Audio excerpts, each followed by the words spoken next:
अभी आप सुन रहे हैं जयराम बिहारी की आवाज में। सावन में काम नया कैले बा, मुझी खूबे बढ़िया लगैले बा।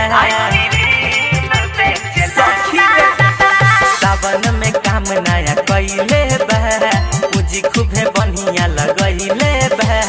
डमरू डम डम बजाबे कुछो नहीं सोचला, डमरू डम डम बजाबे कुछो नहीं सोचला। देव घर में हमार सैया सखी, देव घर में हमार सैया आइसक्रीम बेचला। देव घर में हमारा पिया आइसक्रीम बेचला, आइसक्रीम बेचला। माँ गायत्री रिकॉर्डिंग स्टूडियो राजा परसोनी। अभी आप सुन रहे हैं जयराम बिहारी की आवाज में। सैया सुधार गइल हमारा ये सखी, बिगड़ल रहे पहले दिन रात झांकी। भोले बाबा फेरी है नजरिया हो, लाग जाई पिया के नौकरिया हो, लाग जाई पिया के नौकरिया हो। सैया सुधार गइल बाटे ये सखी, बोले बम बोलेला कुछो नहीं देखेला। देव घर में हमार सैया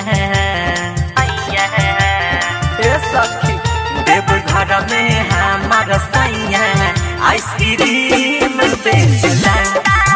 देव घर में हमारा पिया आइसक्रीम बेचला, आइसक्रीम बेचला, आइसक्रीम बेचला। भगती के संगे संगे काम करेला, केहू के फेरा में ना पिया मोरे रहेला। सूरज विकास राम जी राजा हो, रोशन पिया पर हम करिले ना जाहो, रोशन पिया पर हम करिले ना जाहो।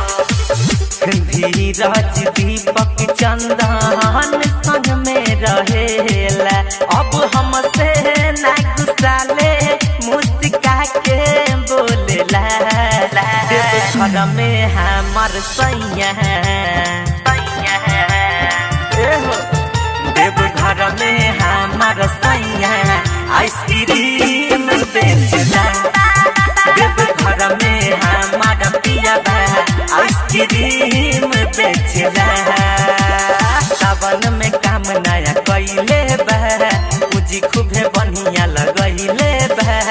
डमरू डम डम बजाबे कुछो नहीं सोचला, डमरू डम डम बजाबे कुछो नहीं सोचला। देव घर में हमार सैया सखी, देव घर में हमार सैया आइसक्रीम बेचला।